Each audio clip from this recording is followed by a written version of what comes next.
Welcome to the Business Leadership Series, where we engage with leaders who are making an impact on their worlds and who want to share their knowledge and experience for your personal and professional growth.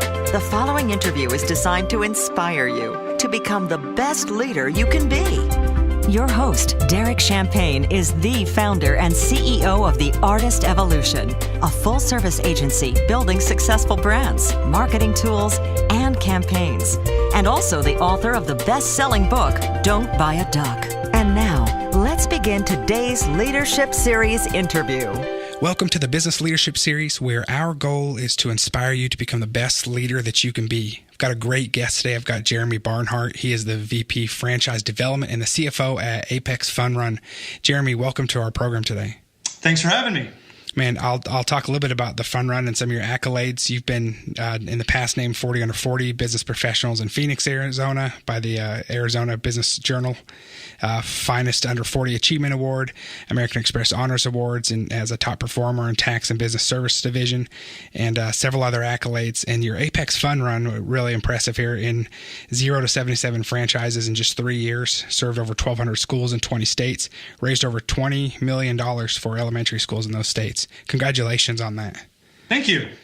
So you transitioned from corporate America to this amazing career that you have now.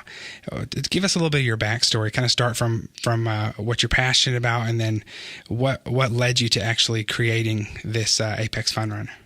Sure, absolutely. So my background, I was more accounting and finance. I was with large public accounting firms, was a partner there, did a lot of consulting work, and helped with mergers and acquisitions and initial public offerings, things like that, but never really was passionate about it. Did not enjoy what I did that much. It was a great, successful career and made a lot of money, but at the end of the day, it's not about the money. And so I made a decision to make a transition to actually be retired for a few years. Things had gone pretty well for me, and I've got 3 sons that wanted to be able to spend more time with. I coach football, basketball, and baseball for the boys, and so wanted to be a very active, involved father, and was able to do that. Then for many folks around the country, the real estate market crash had substantial effects and hit home for me as well, and lost more money in a couple of years than I thought was even possible for anybody to lose in a lifetime. And so it got back into the game, and ultimately was able to start this business that we have today that really aligned with my passions. I've always had deep-rooted passions for both education and fitness. My father was a teacher outside of Chicago for 43 years, and so education was always just in the forefront, and was also a college athlete, and my wife was a college athlete, and again, I coach my boys in sports. And so to be able to have a company like we do today, where we're teaching kids leadership and fitness and raising money for elementary schools and organizations all over America, has been just a great blessing. And we actually just hit a milestone last week where we served our 1 millionth student. So we're really, really proud of what we do. That's awesome. Take me back for a minute. You talk about, I'm curious about a couple things. I always like to learn about transitions because many of our listeners, and myself, have been in one, as not everyone's an entrepreneur that listens, but several of us are. And some of us have bought and sold companies and done retirement or tried retirement and come back out. And man, tell me about, first of all, that when you weren't passionate about what you were doing and you kind of made that retirement, what was that time like for you, and you made a decision that you were going to kind of take a step back a little bit and just, slow it down and enjoy your family more and enjoy that slower time of life? Well, it was really a time where, for those of you who unfortunately know, the phrase Sarbanes-Oxley had come out. There had been a lot of audit failures around the country. Arthur Andersen went down, and they started to change a lot of the rules as to what it took to consult clients. And really, consulting clients became a negative. Anything that you told them that they should have already known was viewed as a negative, as opposed to providing value, and really took the fun out of it for me. And so I had seen many of my more senior partners in the firm kind of go to the point where they had sold their soul to the firm, and their children had grown up to be kind of rugrats, to be honest with you. And I was not interested in having my 3 boys grow up to be basically without a father because all they did was work, or turn out to be those kids who still live in your basement when they're 30 years old. And so I made the conscious decision to try to plan out a path where I would not only be able to get away from the stress and the travel of my career as a partner with the firm, but also be able to spend more time with the kids and be a positive impact as a father, and was able to make it happen. But I think it always requires a plan, and it takes a lot of faith to be able to make that jump. Right. Whether it's getting out of the corporate world, or even starting your own business or buying a franchise, it's a big jump, and people have to sometimes decide what risk is tolerable for them and their family and what stage they're at in their career and their life. But I tell people, do it. Life's short, and pursue your passions. There's businesses out there for everybody that connect with their passions, and I encourage people to look at franchising. Yeah. With they're models where they're proven models. They've got systems, they've got training, they've worked the kinks out, and for Apex Fun Run, it's a great ideal business because it's one where you're making a positive impact on your community by teaching kids leadership and fitness, but you're also raising them much needed funds. And we all know fundraising is necessary for every school and organization in America, whether they like it or not. Right. Yeah, that's great. I love your advice about franchises. I've one of my first business actually was a franchise, and I was able to plug into their systems and processes and get that support that I otherwise would not have known my next steps or how to effectively to manage and produce in that business. So that's great. So tell me a little bit. Let's take another step back. So you talked about losing more money than you knew was possible in a year, and you got back in the game, and you that sounds really great. But give me some of the steps. What was your aha moment? When did you? Because you've got this amazing franchise now, which we'll talk more about that in a few minutes. Tell me though, what does that look like getting back in the game, and what led you to having this idea, and how did you cultivate and launch it? Well, it was really a matter of finding a need, and that's the beauty is lots of people have passions and interests, but if nobody needs it, there's no business there. Right. And so the beauty is I've got a really sharp business partner that's a great creative mind, and he was looking for a solution for his wife while I was looking for a solution for mine. My wife also had been at Deloitte over the years as a marketing director, but then became a stay-at-home mom once we had our second son, and so she got actively involved with the PTO or PTA at our kids' school, and she was quickly got involved with fundraising, but wanted to change the game. She didn't want it to be the typical unhealthy product-based fundraisers that every one of your listeners has participated in, whether it's cookie dough or candy bars or butter braids, unhealthy stuff. She didn't want any more of that. She wanted something that was healthy and benefited the students in addition to raising money. Right. And there really wasn't anything out there. At the same time, my partner Scott, and co-owner of the business, his wife Amy is a first grade teacher, and he and his family have a long, deep-rooted passions for education and fitness as well. He played tennis in college. His father was a principal in school, and so they had the same passions. But with Amy as a first grade teacher, she found out very quickly that on her first day as a teacher, she had to spend about $400 or $500 on supplies for her classroom. And when she got home, Scott, of course, as a typical spouse, was like, "You're getting reimbursed for that, right?" And she said, "No, unfortunately, I'm not. That with the budget cuts at school, they don't have the funds for the supplies that we need." And that's unfortunately the story all over America. The average elementary school teacher here spends $600 out of their own pocket on supplies each year. Wow. And that's a lot of money for teachers. They don't make much money as it is. Right. And so started looking at solutions there because we realized that the fundraising industry needed an overhaul, that it wasn't really helping teachers, it wasn't really helping kids, and it wasn't really raising much money for schools. And so Apex Fun Run was created, and it solves all three of those issues. For teachers, with Apex Fun Run, they get to keep 10% of what's raised in their classroom. So they're getting reimbursed for some of those supplies, or they've got money they can use as they see fit. And so as you can imagine, they support and endorse our program unlike any other. On the kids front, we actually teach kids leadership skills and fitness awareness, things that will hopefully impact them for a lifetime, as opposed to those product-based fundraisers where they're either door-to-door salespeople or mom and dad are taking the order form to the office and pulling it off on their co-workers, right, which is the more likely scenario. And so we're teaching kids leadership and fitness, and it really makes a huge impact on the communities that we serve because we're letting students know that they matter, that they have value, that they can do anything they set their mind to, and that even at their age, they can be leaders in their homes and their schools and their communities. And so we get letters and emails from parents all over the country that would bring you to tears over the impact we've had on their students and change their lives. Wow. And then the third piece of the industry we wanted to change was the money side of things. most people don't realize it, but those product-based fundraisers typically only give the school about 20 to 30% of the cash. And it's a small chunk, which forces them to do fundraiser after fundraiser after fundraiser all year long. And so with Apex Fund Run, we've utilized our technology and our systems and our programs to raise double or triple for schools what they've ever raised before, while doing all the work for them and benefiting their students and teachers along the way. And so it's been a real blessing. As you mentioned, we've raised over $25 million for elementary schools around America. And the average school that we serve around the country nets about $22,000 from our 2-week hassle-free fundraiser, so that they don't have to do any of those other unhealthy ones. That's great. I love that you came up with a win for all three sides, more reimbursements to the teachers, the kids, and then also more money back to the schools. That's great. So as you birthed this, had either of you been entrepreneurs, or had either of you launched a business of your own before this time?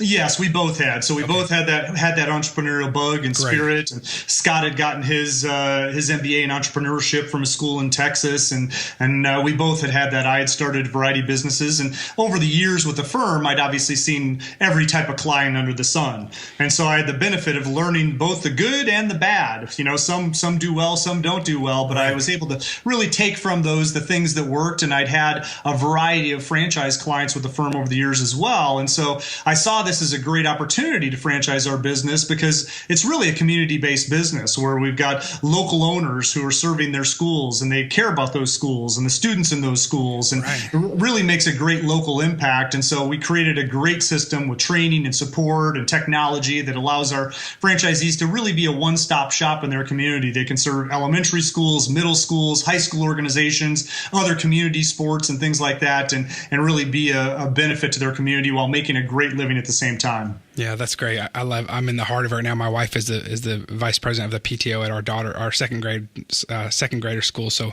I get to firsthand hear a lot of the challenges of fundraising on an ongoing basis. Something that stands out to me that's really cool, and I love it when it births from this. But I guess your dad was a teacher. You've got that in your blood. Your wife and you both athletes. You've been a coach. Your partner, his father was a principal. His spouse was a teacher. So you really had an idea of what was broken and what was working in the system to develop something that was this turnkey. Yep, and it's grown like wildfire, as you mentioned. I mean, we've obviously gone from 0 to serving 1 million students in that short period of time, and already are in 23 states. Man, that's awesome. So tell me a little bit. Let's go back to the entrepreneur business side for a minute, and I want to talk more about the mechanics and nuts and bolts of your franchise model. But tell me as you're growing, any challenges, anything you didn't expect along the way that kind of surprised you, either good or bad, as you've scaled this as quickly as you have? Well, I think there were a couple of things. The first one is I quickly realized how difficult it is to get someone to make a complete life change and buy a franchise. I mean, people are used to having a job, having a paycheck, the stability of it, and it's very difficult to get someone to make that kind of a life change, to invest their hard-earned savings or their 401k and be able to actually take that leap of faith to start a business. Even though a franchise is a really great system and it's typically a proven model, it's still difficult for someone to go off and realize that they have to sort of eat what they kill. You know, it's a different mindset, and not everyone has that entrepreneurial spirit or bug. And so I realized how difficult that can be. The second thing that I discovered was really the fact that we all have to identify our strengths as quickly as we can, as well as our weaknesses. And many times as an entrepreneur, you think you can do it all. And the reality is you just can't. We're good. We may be good at a lot of things, but we're not great at very many. And so the sooner you can identify what you're great at and then outsource or hire the strong people around you to fill in the gaps, the better off you are. Very quickly in our business, we were a full service franchisor. I had a warehouse with the prizes and supplies that we provide our franchisees. And so it was managing a warehouse with warehouse employees and the buying and the selling and the fulfillment. And that was just never anything that was our strength. And it took me some hard-earned lessons and some lost money to realize, hey, bring in somebody who this is their specialty, that this is what they've done and what they do. And of course, when you start a new company or a new business, you're starting off from your bootstraps most of the time, and you're trying to run as leanly as you can. And sometimes you bite off your nose to spite your face. And that was one of the lessons I learned very quickly. Wow, that's good advice. So tell me about when you profile someone that's a good for your franchise model. Because me, when I think about it, and I'm entrepreneurially wired, and many of our listeners are, we're not all completely risk adverse. Some of us kind of have fun with that part of it, even more cautious. But those who are more risk averse, seems like a franchise model that's a proven franchise model is something that's safer for them. Who's a good profile to be a franchisee? Well, I think for us anyway, it's really someone who is community oriented, who's very connected, very social. Because the reality is with our business, anyone that you speak with is a potential client. Right. And most people have children, and if they do, they go to school somewhere, elementary, middle, high school, or college, and we can serve their schools or their organizations all the way. And even if they don't have children, they typically have that pet program or company or nonprofit that they look to raise money for, whether it's even their church or the local children's hospital. And we can provide any-thons that will allow them to raise more money with our systems and programs than any other fundraiser out there. And so a key for our franchisees is being that social person who's out there, who knows people, who's talking to people, who talks to them about their interest and their children and what they do, and says, hey, I can help you. If you're interested in helping others, making a difference in your community and making a living at the same time, and kind of putting the fun back into fundraising, this is the business. I mean, it's really, that's what it's all about, is networking, getting referrals, serving your organizations and your schools well, and just following our system. I mean, at the end of the day, you don't have to be brilliant at business. I mean, certainly there's facets of it with everything. You have to do your accounting, your HR, your inventory, all those sort of things. But at the end of the day, if you're able to share our program in a passionate way, people want to be part of it, and it builds a very quick, sound business that anyone can be successful with. Yeah, that's great advice. And those that are listening that have not taken that leap out, I mean, people find this hard to believe about myself, but I was very shy when I was younger, and I actually started waiting tables in order to get over my shyness. I was an entrepreneur. I knew that I was never going to move as far as I needed to unless I could overcome some of my fears of being able to network and talk with people more. What other advice you have somebody that thinks they might be a good fit but has just never taken a leap like this? Well, I think start doing your research. Figure out, step back and actually think about what you're good at, what you're passionate about. I think many people get caught up in the rat race. They get their major and their degree in college, and they go down a path that they think makes the most sense based on that degree, or what's going to make the money and pay the bills. But they don't necessarily step back and say, hey, what am I really good at? What am I passionate about? And how can I connect what I'm passionate about and what I'm good with, or good at rather? And I think once you actually step back and identify that, then go out and do your research. There's so much information on the web these days, and there's so many different kinds of businesses that you can have that you can do lots of research. There's lots of coaches and brokers out there that can sit down with you and talk about those things that you're good at and passionate about and help you match up businesses with them. And there's opportunities for everyone. There's 3,800 franchise brands in America. It's a crazy, crazy number.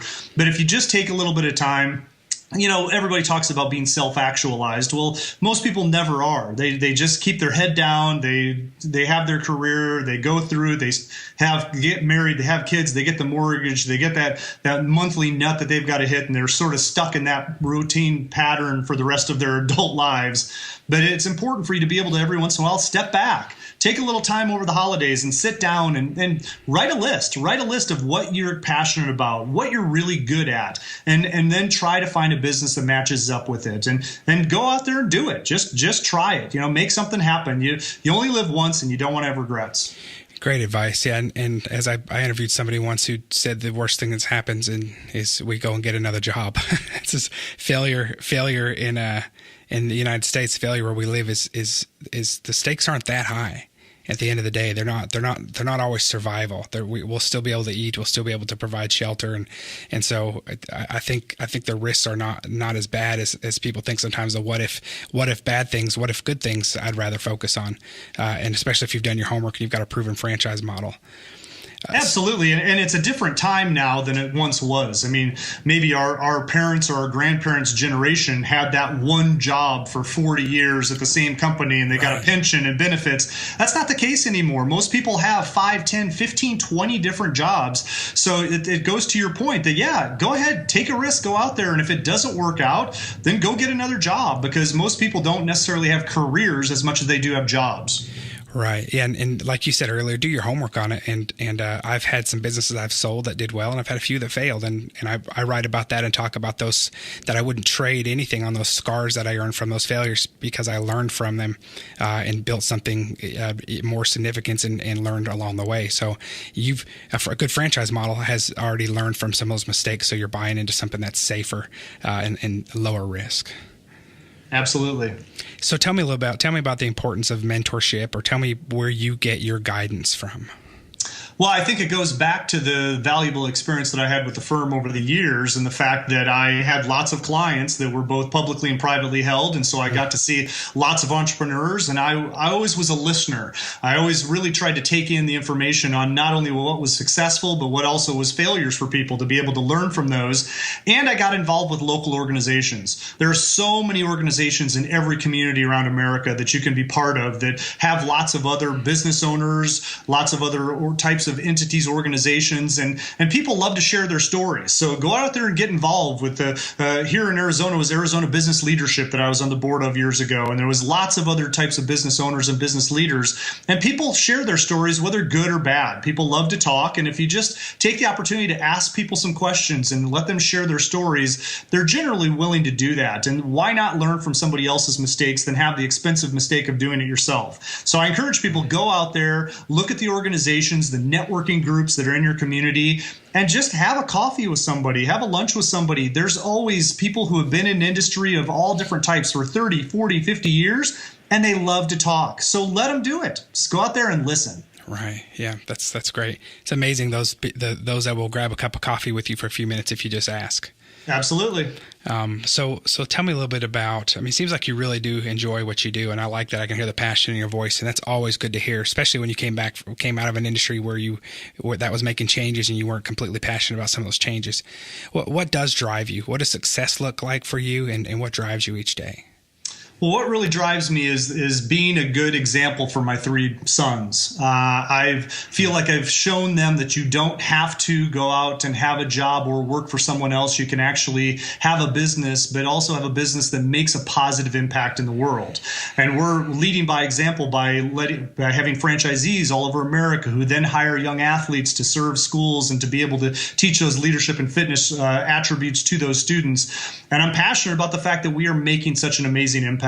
Those stories that we get every day genuinely bring people to tears over the impact we have on these students. And I love that. I don't get to see it first person that much because of the, kind of running the business. Right. But I live vicariously through my franchisees, and they live vicariously many times through their employees that are actually in the schools serving the students. But we've got some great internal Facebook pages that they share stories all over the country. And my wife does a great job of sharing some of those stories with me because I'm not on Facebook as much as I maybe should be. But I love to see the impact that we have, and I can hear and see the pride in my franchisees. And I was in Los Angeles a few months ago with one of my franchisees, and she said that every day when she puts her head on her pillow, she knows that she can be proud of the fact that she's made a positive impact on her community and made a living at the same time. And that's all I can ask for, is really having a business that makes such a positive impact on the world and really helps students one student at a time. Absolutely. And business with purpose is great. And there's really nothing more special than when you see these kids interacting in the schools and when they're engaged and they're enthusiastic. That's just really exciting. So tell me, what's been the best marketing for you? You're growing so fast. What's been the best way for you getting word out? I'm just, as a marketing company here, I'm curious of what's been working for you. Well, I'll tell you, the biggest thing that's worked for us is actually brokers. There are a lot of franchise brokers out there, and because we have such a unique model, it can be challenging for people to, one, find us, because when you look at franchising, you see restaurants and elder care services and gyms and things like that, but you don't necessarily see a fun, rewarding business like ours. And even if you look at our business on first glance, people think fundraising. Well, how does that work? And and it sometimes has a negative connotation. But when they actually have a conversation with a broker and the broker says, hey, listen, I've got this great community-based business that's really fun and rewarding, just give them a chance. And they have one conversation with me and they soon realize, wow, this is amazing. It's not what I thought it was going to be. It really sounds fun and rewarding, and it makes a better ROI than most businesses out there. And so it's really been brokers that have helped us a lot, because portal leads and other types of leads just don't work because people take first glance and assume you're a nonprofit or assume that you're doing something that isn't fun, even though we have a lot of fun. You said how many franchises are there again?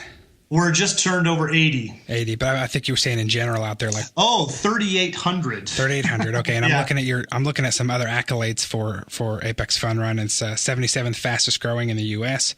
That's right. And the 33rd fastest growing franchise among new franchises that have started in the past 5 years. Yep. Received the 2016 Franchisee Satisfaction Award from Franchise Business Review for the second year in a row, and ranked as one of the top 50 franchises in the United States for franchise satisfaction. That's impressive. You're doing some things very well. Thank you. We're very proud. Hey, you've got apexfunrun.com if our listeners want to learn more about you. Anything else you want to share about those that might be curious about either their school being involved or to find out, hey, is this something that's available in my area? Or how do I learn more if I'm curious about just to look and see what the next step might be? Yeah, absolutely. If you go to apexfunrun.com, you'll see that there's an opportunity to fill a form out if you're looking for information on us serving your school or helping your organization out. There's also a franchising page where you can submit and get more information on franchising with us as well. And I say just have a conversation. Shoot me an email, ask, and we're here to help. Awesome. What ages are your sons now? 17, 13, and 11. Wow. So you've got you're very much in dad mode still. I really am. Yeah, we've got sports 7 days a week between practices and games, and it's never ending. And what are you coaching? Right now, I'm just coaching football. Okay. I've got they're all kind of getting to the ages where they're starting to be in club sports, travel sports. Yeah. And my oldest is obviously high school. My oldest is a runner. So he does cross country and track, which is, some of the reasons why we create Apex Fun Run is something that was fitness based because he was a big runner. And so they're getting to the age where I'm hopefully going to be able to step back and just be dad and watch the games as opposed to being stressed out coach on the sidelines. That's right. But Yeah. I watched my brother go through that transition. I don't think he ever completely made it. He was still coaching from the stand. So it never ends if you've got that in your blood. I've got a 5-year-old and a 7-year-old, so I'm not quite there yet. But I'm looking forward to those years too. So yeah. So how do you find balance? I mean, you've got a lot going on. You talk about work-life balance with the franchise. What do you do to be able to take time out and make sure? I mean, obviously you're coaching your team, so you're able to spend time with them. But what have you learned over the years that helps you to have balance and making sure that you have enough time for your family and your business? I think the key is really scheduling. If you have the best of intentions, it doesn't always work out. But if you put something on your calendar and you stick to it as if it were the most important business meeting ever, it makes it happen. So, right. so I'm forced to get out of the office to go coach sports. I'm forced to get out of the office to go to the kids' games because I don't want to miss those opportunities to see those games. And I schedule things for myself as well. And I treat them all as if they're all the same and they're all important. And I think that's the key is there's always more work to be done. You could work 24/7 if you wanted to, right. But you've got to force yourself to keep the things that are important the top priority. And family has to be, your health has to be. Mm-hmm. And I know it's easier said than done, but I really try to schedule it out so that it keeps me from being in my office 24/7. That's great. Any other words of encouragement or anything else you want to share with our listeners about the franchise opportunity? No, I think just do it. I mean, it's something to look into it. It doesn't cost you anything to look into it. You have no obligation. You can reach out to any franchise in America. They'll be more than happy to talk to you. Many times you're going to talk to a franchise development person who's getting paid a commission to bring you in, so they may have a little bit of a bias. But with our organization, I'll talk to you as the owner. I want to get to know people. I want to share our brand. And I only grant territories to people who have the right passions and interests and experience so that they're going to be successful. But conversation's free. So, take the time, do your research, have some conversations. And if it works, great. If it doesn't, you at least know that you tried. Yeah. Jeremy, thank you so much. Thanks so much for being our guest. I want to invite our listeners to go to apexfunrun.com. Jeremy Barnhart, he is the co-founder and VP of Franchise Development and has offered to talk to you. And so if you are interested, you can learn more information. But otherwise, we appreciate your advice, Jeremy, and just tell us about your story and about how you've grown. And we look forward to seeing all the things that you're doing. You've got a great reputation, and your business is growing tremendously from that. Well, thank you for having me today. Hey, have a great one, Jeremy. Thank you. You too. You've been listening to the Business Leadership Series, where we engage with leaders who are making an impact on their worlds and who want to share their knowledge and experience for your personal and professional growth. This interview was designed to inspire you to become the best leader you can be.